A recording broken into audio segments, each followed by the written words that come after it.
Good afternoon class 12, how are you all. आज हम लोग कंटिन्यूटी डिफरेंशिएबिलिटी के डाउट सेशन को लेंगे। आप लोगों ने कुछ डाउट्स पूछे which I have written here, तो let's start with question number 21। चलिए क्वेश्चन नंबर 21, ये क्वेश्चन में क्या लिखा हुआ है पहले पढ़ लेते हैं। यहाँ लिखा हुआ है कि fx is equals to x minus greatest integer of x is not continuous at integral points। तो हमें शो करना है कि इंटीग्रल पॉइंट्स पर ये फंक्शन कंटिन्यूस नहीं है। Integral points means 1, 2, -1, -2। Integer values पर ये फंक्शन कंटिन्यूस नहीं है। तो किस तरीके से चेक करेंगे, पहले मैं एक एग्जांपल देके समझाता हूँ, फिर उसको प्रॉपर एग्जाम में अगर एक क्वेश्चन आएगा तो लिखना कैसे है ये बताऊंगा। तो पहले हम x इज इक्वल्स टू कोई भी एक इंटीजर वैल्यू ले लेते हैं, लेट्स से 4 ले लेते हैं। तो आपको पहले समझ में आ जाए क्वेश्चन, ताकि आप उसे लिख पाए और अपनी तरफ से भी अगर इस जैसा कोई क्वेश्चन आता है तो उसे अटेम्प्ट कर पाए। So let's say x is equals to 4, ये समझाने के लिए कर रहा हूं मैं, ठीक है। अब जरा ग्रेटेस्ट इंटीजर ऑफ फंक्शन को देखते हैं। ग्रेटेस्ट इंटीजर ऑफ x का मतलब होता है greatest integer which is less than और इक्वल्स टू x। इस सिंबल का मतलब है greatest integer which is less than और इक्वल्स टू x। कुछ एग्जांपल्स देके समझाता हूँ। जैसे मान लीजिए 3.8 का ग्रेटेस्ट इंटीजर आपको फाइंड आउट करना है। सो 3.8 का ग्रेटेस्ट इंटीजर होगा 3। अगर आपको 3.1 का ग्रेटेस्ट इंटीजर फाइंड आउट करना है तो ये भी होगा 3। अगर आपको 4.1 का ग्रेटेस्ट इंटीजर फाइंड आउट करना है तो ये होगा 4। So greatest integer means a greatest integer which is less than और equals to this value. Let's say you have to find the greatest integer of -3.2। So -3.2 का ग्रेटेस्ट इंटीजर होगा -4, because -4 is the greatest integer which is just less than और equals to less than -3.2। Let's say you have to find the greatest integer of -4. So it is -4 because it is an integer, so the result will be the same number. Okay? तो ये greatest integer होता है। अब जरा समझिए। अब हमने इस क्वेश्चन को समझने के लिए x is equals to 4 लिया है और हम LHL और RHL फाइंड आउट करते हैं। ध्यान से देखिएगा, यहां पर करता हूं x is equals to 4। तो अगर हम LHL निकालते हैं तो हम लिखेंगे लिमिट h टेंड्स टू 0 और x की जगह हम लेंगे 4 - h। ये बात समझ में आती है क्योंकि LHL मींस 4 से छोटा। 4 में एक बार फिर से बता दूं, मैंने रैंडमली कोई इंटीजर ले लिया है, ठीक है। आप कोई भी इंटीजर ले सकते हैं सिर्फ समझाने के लिए तुम लोगों को। सो आगे सॉल्व करते हैं। Limit h tends to 0, f of x की वैल्यू है x minus greatest integer of x और x की जगह आप लोग 4 - h सब्स्टिट्यूट करेंगे। सो 4 - h minus greatest integer of 4 - h। Now what is h? h is a very small number और हम लास्ट में h की वैल्यू 0 पुट करते हैं और हम बोलते हैं h tends to 0 means h एक बहुत छोटा नंबर है। तो यहाँ पर एक मान लीजिए बहुत छोटा नंबर h से 0.1 ले लेते हैं। तो अगर हम h को 0.1 भी लेते हैं, h को अगर हम 0.1 लेते हैं तो 4 - 0.1 हो जाएगा 3.9 और 3.9 का ग्रेटेस्ट इंटीजर हो जाएगा 3। यस और नो? यानी जब x की वैल्यू 4 है तो आपने देखा कि उसका ग्रेटेस्ट इंटीजर 4 - h का निकल के आया 3। याद रखिएगा इसको। तो x की वैल्यू 4 है और उसका 4 - h का ग्रेटेस्ट इंटीजर निकल के आया 3। 3 और 4 मतलब 4 - 1 हम 3 कह सकते हैं। याद रखिएगा एग्जाम में जैसे आपको लिखना है तो वहां पर आपको इसकी जरूरत पड़ेगी। यानी कि अगर हम x की वैल्यू a लें तो a माइनस h का ग्रेटेस्ट इंटीजर क्या निकल के आ रहा है? 4 है तो 3, तो a है तो क्या निकल के आएगा? a - 1, एक कम निकल के आ रहा है, ठीक है। ये हेल्प करेगा बाद में समझने के लिए। ओके, तो चलिए आगे बढ़ते हैं। तो लिख लेते हैं limit h tends to 0, 4 - h और ये हमने वैल्यू आपको निकाल के दिखाई 3। सो h को 0 सब्स्टिट्यूट कर दीजिए, 4 - 3 इज 1। सो LHL की वैल्यू निकल के आती है 1। LHL की वैल्यू निकल के आती है 1। अब RHL फाइंड आउट करते हैं। तो RHL निकाल के देखें। RHL में भी हम x इज इक्वल्स टू 4 पर ही निकालेंगे। फर्स्ट स्टेप लिखेंगे limit h tends to 0, f x की जगह 4 + h। x की जगह 4 + h क्यों लिखा? क्योंकि RHL मींस 4 से थोड़ा बड़ा लेना है। थोड़ा बड़ा ले लें तो हम इसे सॉल्व करेंगे। Limit h tends to 0, fx की वैल्यू वही x minus greatest integer of x। x की जगह लिखेंगे 4 + h minus greatest integer of 4 + h। Again h की जगह आप ले लीजिए बहुत छोटा नंबर 0.1 ले लेते हैं। तो अगर हम 0.1 लेते हैं तो 4.1 का ग्रेटेस्ट इंटीजर होगा 4। ये सुनो, तो अब देखते हैं सॉल्व करके। ये आ गया limit h tends to 0, 4 + h -4, 4 से 4 cancel, h and which is 0। h की वैल्यू हमने 0 डाल दी। तो RHL में RHL की वैल्यू निकल के आ रही है 0 और LHL की वैल्यू निकल के आ रही है 1। इसका मतलब LHL is not equals to RHL, hence the function is not continuous. ये तो हो गया समझने के पॉइंट ऑफ व्यू से। अब यहां पर दो बातें आप लोगों को याद रखनी है। पहली, जब हम LHL कर रहे हैं x की वैल्यू 4 ले रहे हैं तो 4 माइनस h की वैल्यू आ रही है 3, यानी 4 माइनस 1, 4 माइनस 1। अब जब हमने RHL लिया, x की जगह वही 4 लिया, तो 4 प्लस h की वैल्यू 4 आ रही है, यानी 4 लिया और 4 प्लस h की वैल्यू भी 4 आ रही है। ओके, याद रखिएगा समझने के लिए। अब हम एग्जैक्ट आपको बता रहे हैं कि ये क्वेश्चन अगर एग्जाम में आता है तो आप कैसे इसे लिखेंगे। देखिए, हम एक इंटीजर वैल्यू ले लेते हैं, मान लेते हैं x is equals to a is an integer, so x is equals to a which is an integer. ये लिखना जरूरी है, या तो इंटीजर लिख दीजिएगा या z, because integer is generally denoted by the letter capital Z। Okay, so LHL find out करते हैं।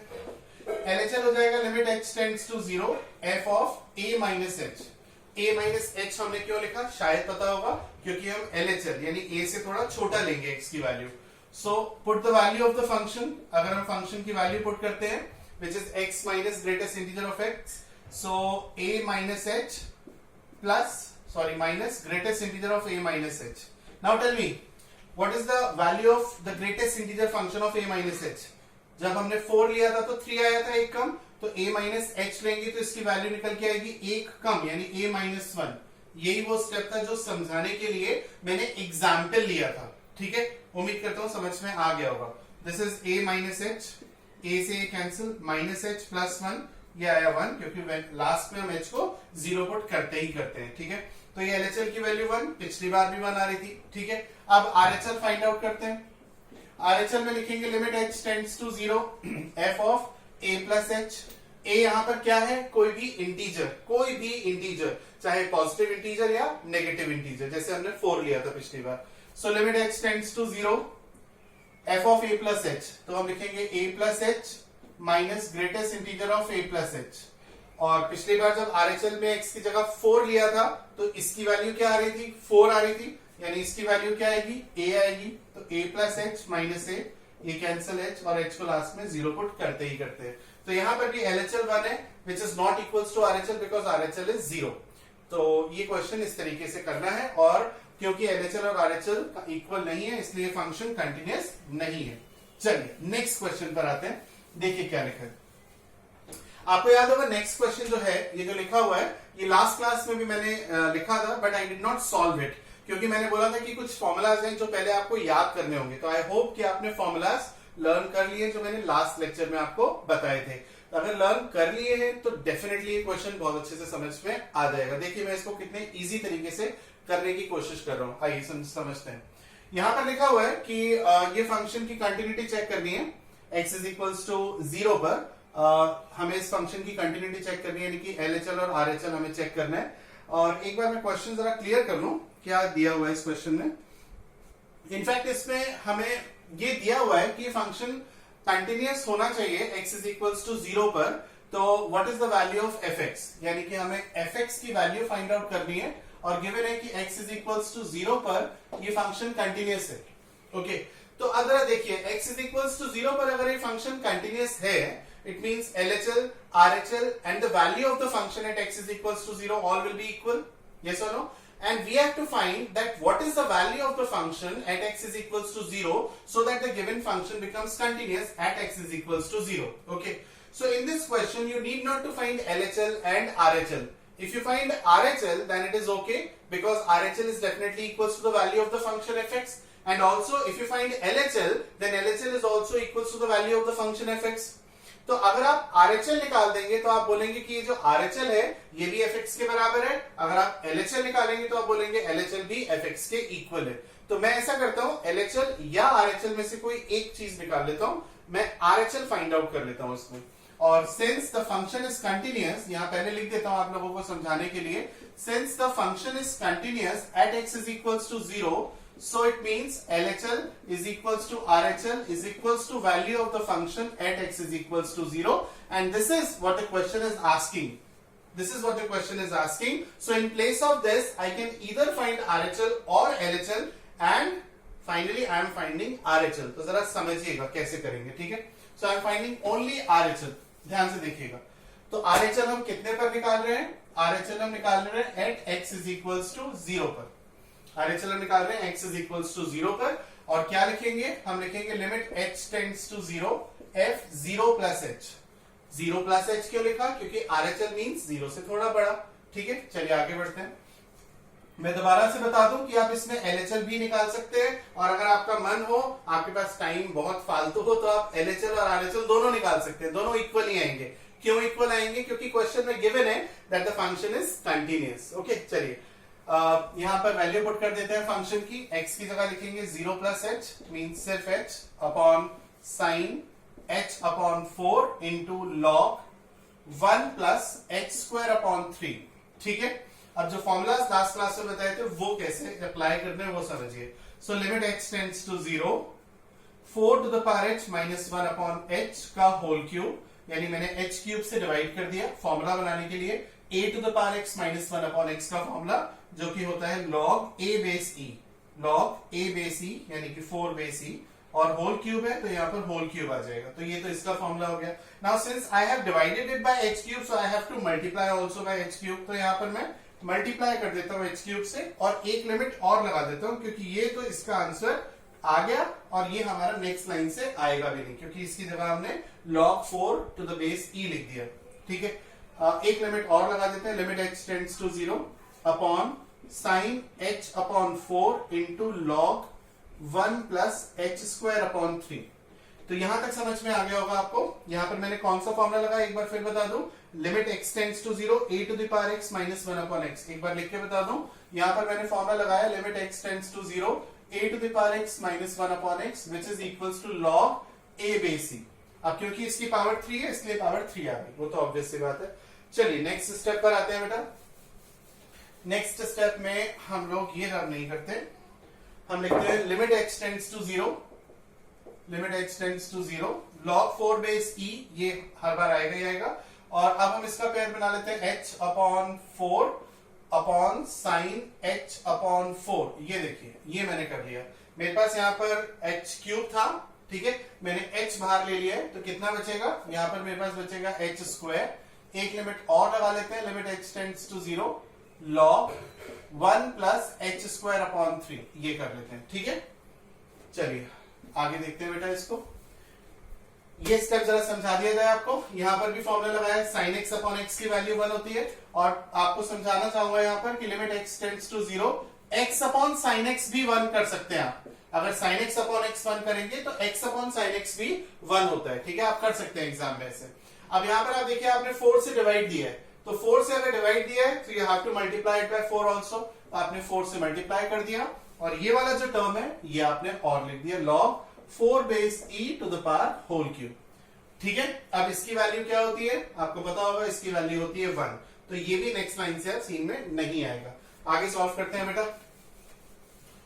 अब लास्ट एक फॉर्मूला और इसमें अप्लाई करेंगे। हम लिखेंगे limit x tends to 0, h square upon 3 upon log 1 plus h square upon 3। याद करिए कौन सा फॉर्मूला है, मैंने आपको बताया था लिमिट x टेंड्स टू 0, याद आ गया होगा, लास्ट क्लास में बताया था log 1 plus x upon x, इसकी वैल्यू 1 होती है, बताया था। यहाँ पर रेसिप्रोकल है, मतलब ये ऊपर है ये नीचे, तो जब भी वैल्यू 1 हो तो कोई प्रॉब्लम नहीं है, ऊपर नीचे, क्योंकि 1 का रेसिप्रोकल 1 होता है तो ये चलेगा। ठीक है, एग्जाम में अगर लिखेंगे तो नंबर नहीं कटेंगे, सही माना जाएगा। ओके, अब यहाँ पर हमने 3 से डिवाइड दे दिया है ताकि इन दोनों का एंगल सेम हो जाए। ठीक है, ये जो log का है टर्म 1 प्लस एक्स और ये वाले टर्म सेम होनी चाहिए। So because here it is written x square by 3, so यहाँ पर भी मैंने x स्क्वायर बाय 3 लिख दिया है। इसका मतलब मैंने 3 से डिवाइड दिया है। अब अगर 3 से डिवाइड दिया है तो 3 से मल्टीप्लाई भी करना पड़ेगा। 3 से मल्टीप्लाई कर देते हैं, और ये जो टर्म लिखी हुई है इसको हम एज इट इज लिख देते हैं, log 4 बेस e का whole cube. So this is also 1 and my final answer is 12 into log 4 base e का होल क्यूब। तो बेटा ये इक्वेशन इस तरीके से होना है। ठीक है, इसमें 3 फॉर्मूले लगे हैं। पहला formula limit x tends to 0 sin x upon x 1 होता है। दूसरा formula log 1 plus x upon x 1 होता है, और तीसरा a to the power x minus 1 upon x log a होता है। लास्ट क्लास में मैंने तीनों फॉर्मूले लिखे थे, एक बार याद दोबारा से कर लीजिएगा। And this is how you can apply the formula. Formula learn है तब भी उतना ज्यादा बेनिफिशियल नहीं है, फॉर्मूला लर्न होने के साथ साथ आपको अप्लाई भी करना आना चाहिए। तो अगर इस क्वेश्चन में कोई प्रॉब्लम हो तो आप लोग दोबारा मेरे को व्हाट्सएप कर सकते हैं। चलिए क्वेश्चन नंबर 38 देखते हैं। 38 क्वेश्चन इज वेरी इजी, ये आप लोगों ने डाउट में पूछा इसलिए समझा रहा हूं। यहां पर हमें k की वैल्यू फाइंड आउट करनी है और हमें गिवन है that the function is continuous. तो पहले क्वेश्चन समझिए, हमें गिवन है that the function is continuous and we have to find the value of k। Again if the function is continuous then it means LHL is equals to RHL। हम यहां पर LHL पिछले question की तरह हम यहां पर LHL निकाल के उसको k के इक्वल रख सकते हैं या RHL निकाल के उसको k के इक्वल रख सकते हैं, because we have to find the value of only one constant, so need not to find LHL and RHL both. आप सिर्फ एक निकालिए, और मेरी एडवाइस तो ये जब आपको सिर्फ एक निकालना हो तो सिर्फ RHL निकाल लीजिए, क्योंकि 0 प्लस h रखते हैं जनरली, तो प्लस में गलती नहीं होती, सिर्फ इसलिए। ओके, तो मैं ऐसा करता हूं कि मैं fx is equals to k दिया हुआ है at x is equals to 0 पर, तो मैं RHL को k के इक्वल रख दूंगा और x इज इक्वल्स टू 0 पर RHL फाइंड आउट कर लूंगा। चलिए स्टार्ट करते हैं। RHL के लिए बताइए पहला स्टेप क्या आएगा? Limit h tends to 0 f of 0 plus h which is equals to k। 0 plus h क्यों लिखा समझ में आ गया होगा, क्योंकि 0 से बड़ा है। Limit h tends to 0, fx की वैल्यू बताइए क्या है? Sign 2x upon 5x, sign 2x upon 5x। 5 मैं यहां लिख देता हूं। देखिए 5 को मैं लिमिट के बाहर लिख रहा हूं, क्यों? क्योंकि लिमिट h की लगी है, लिमिट यहां पर h की लगी है और 5 जो है वो कांस्टेंट है, इसलिए 5 को बाहर लिख सकते हैं। अगर यहां पर मैं h का मल्टीप्लाई या डिवाइड जैसे पिछले क्वेश्चन में किया था तो h को बाहर नहीं लिख सकते, क्योंकि यहां लिमिट h की लगी है, ये भी ध्यान रखिएगा। Is equals to k। अब इसका एंगल क्या है? 2h। तो अगर इसका एंगल 2h है तो नीचे भी 2h होना चाहिए, ताकि वो sin x अपॉन x से 1 हो जाए। तो मैं यहां पर 2 से डिवाइड दे रहा हूं, अगर 2 से डिवाइड दे रहा हूं, so I have to multiply by 2 also. Now this is 1 and I have left with 2 by 5 which is equals to k. So the final answer is k is equals to 2 by 5. This was quite easy question. तो मुझे इनमें ये question easy लगा और ये बहुत easy लगा, ठीक है ना, ये दोनों क्वेश्चन। हालांकि 21 थोड़ा ट्रिकी था लेकिन ज्यादा टफ नहीं था। चलिए आगे बढ़ते हैं। Question number 21 is done. 36, 38, last question आज का देखते हैं 31st। यहां पर हमको a और b की वैल्यू फाइंड आउट करनी है। Again we have given that the function is continuous. Sheet आप लोगों के पास है, क्वेश्चन पूरा आप लोगों के पास है, पढ़ लीजिएगा। हमें गिवन है that the function is continuous and we have to find the value of the constants a and b। तो सबसे पहले सवाल उठता है कि कंटिन्यूटी कितने पर, किस x की वैल्यू पर निकाली जाएगी। सबसे पहले हम कंटिन्यूटी निकालेंगे π/4 पर, क्योंकि π/4 पर अपर लिमिट और लोअर लिमिट दी है, यानी LHL को RHL के इक्वल रखेंगे। फिर उससे एक इक्वेशन बनेगी a और b में, और उसके बाद after that we have to find the continuity. In fact, we have to find its continuity at x is equals to π/2. It means at x is equals to π/2, we will again put LHL is equals to RHL to make the second equation, and then we will simultaneously solve to get the values of a and b. तो शुरू करते हैं। सबसे पहले π/4 पर LHL और RHL को find out करते हैं। तो π/4 पर फाइंड आउट करते हैं। आइए, x is equals to π/4, मैं पहले ही लिख लेता हूं। LHL is equals to RHL। Question वो लिखा हुआ है, देखते रहिएगा। LHL में हम लिखेंगे limit h tends to 0 f π/4 minus h, π/4 minus h, क्योंकि π/4 पर निकाल रहे हैं, ध्यान रखिएगा, अक्सर बच्चे गलती करते हैं। और RHL में लिखेंगे limit h tends to 0 f π/4 plus h, π/4 plus h, again क्योंकि RHL है तो π/4 से थोड़ा बड़ा लेंगे, ठीक है। चलिए π/4 से छोटे पर फर्स्ट वाला लेंगे, और x की जगह मैं क्या लिखूंगा तुम्हें पता है, मैं लिखूंगा π/4 minus h। So π/4 minus h plus a under root 2 sin π/4 minus h, और RHL यानी π/4 से बड़ी x की वैल्यू पे मैं लूंगा सेकंड वाला, यानी कि limit h tends to 0 2 into π/4 plus h cot π/4 plus h और प्लस b। तो ये मैंने LHL और RHL को इक्वल रख दिया। अब सॉल्व करते हैं, इसे ध्यान से सॉल्व करेंगे। आइए, सबसे पहले मैं h को यहां 0 रख सकता हूं, तो जो 0 रख सकता हूं मैं रख रहा हूं, ठीक है ना। हालांकि ऐसा कहते हैं कि एक साथ 0 रखना चाहिए, पर हम खुद बोर्ड की कॉपीज करेक्ट करते हैं। अगर कोई स्टूडेंट पहले जहां पे रख सकते हैं, जहां से कोई प्रॉब्लम नहीं आ रही है, x को 0 रखता है तो कोई प्रॉब्लम नहीं है। तो आप x को अगर यहाँ 0 रखेंगे, यहाँ पर बाद में रखेंगे, तो कोई हार्ड एंड फास्ट रूल नहीं है, you can do it in your board exams, ठीक है। तो h को मैं 0 रख रहा हूँ π/4 प्लस a√2, और यहाँ रख के देखता हूँ कि कोई प्रॉब्लम तो नहीं होगी h को 0 रख के। अगर मैं h को 0 रखता हूँ तो it will become sin 45, π/4 is 45 and sin 45 is 1/√2। So again मैं यहाँ पर भी डायरेक्ट h की वैल्यू 0 रख रहा हूँ, तो ये आ गया π/4 प्लस a। ये मेरी फर्स्ट LHL की वैल्यू आ गई। अब RHL सॉल्व करते हैं। 2 into π/4 is π/2 plus 2h bracket close, और यहाँ पर h को 0 रखेंगे तो दिस इज cot 45, cot 45 की वैल्यू 1 होती है, plus b, so this is π/2, h को मैं 0 रख रहा हूँ, प्लस b, और मेरे पास आ गया a is equals to b plus 90 में से 45 गया तो 45, यानी कि a is equals to b plus π/4। यहां तक समझ में आती है बात। चलिए आगे सॉल्व करते हैं। अब हम π/2 पर LHL और RHL को इक्वल रखेंगे।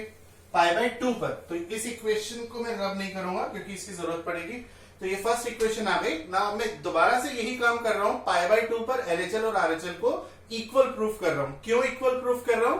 क्योंकि फंक्शन कंटिन्यूअस मुझे गिवन है, ठीक है। चलिए करते हैं।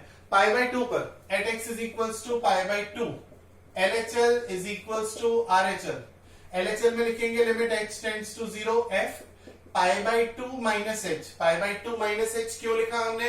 क्योंकि π/2 पर निकाल रहे हैं, और LHL मतलब π/2 से थोड़ा छोटा, तो छोटे के लिए माइनस, RHL में लिखेंगे π/2 plus h is equals to limit h tends to 0 f π/2 plus h। ठीक है बेटा। चलिए अब वैल्यू बताइए इसकी। π/2 से छोटे के लिए सेकंड वाला लेंगे, हम लिखेंगे limit h tends to 0 2 into π/2 minus h cot π/2 minus h plus b, और RHL के लिए लिखेंगे limit h tends to 0 a cos 2 bracket में π/2 plus h plus minus b sine π/2 plus h। Okay, चलिए सॉल्व करते हैं ना। अगर हम यहां पर h को 0 पुट करते हैं तो 2 into π/2 this is pi minus 2h cot 90 minus theta, cot 90 minus theta is tan theta, so this is tan h plus b is equals to, यहां पर लिमिट लिखना जरूरी है क्योंकि अभी h लिखा हुआ है, limit h tends to 0 a cos 2 से मल्टीप्लाई करेंगे तो pi plus 2h minus b sine 90 plus theta is cos theta. अब आपको पता होना चाहिए being a 12th student, cos 180 plus theta, cos 180 plus theta क्या होता है? cos 180 plus theta third quadrant में पड़ेगा, और थर्ड क्वाड्रेंट में cos नेगेटिव होता है, तो ये हो जाएगा माइनस cos थीटा। तो आते हैं tan 0 की वैल्यू क्या होती है? tan 0 की वैल्यू होती है 0, 0 मल्टीप्लाई बाय एनीथिंग इज 0, तो ये हो गया सिर्फ b, ओके a, और cos 180 plus theta is minus cos theta, तो minus cos 2h minus b, cos 0 की वैल्यू 1 होती है इसीलिए सिर्फ b लिखा जाएगा। Okay, now this minus b जब ये लेफ्ट हैंड साइड में आएगा तो प्लस b हो जाएगा, so this will become 2b equals to minus a, क्योंकि cos 0 की वैल्यू 1 होगी। सो हम कह सकते हैं a की वैल्यू आ गई minus 2b, yes or no? a की value minus 2b, and when you substitute the value of a in the first equation you will easily get the value of a and b। okay, चलिए पूरा ही कर देते हैं। a की value हम first equation में रख रहे हैं minus 2b equals to b equals to π/4, so minus 3b equals to π/4 and b equals to minus π/12। ये आई b की फाइनल वैल्यू, और अगर हम b की वैल्यू यहां सब्स्टिट्यूट करेंगे तो a की वैल्यू आएगी प्लस π/6।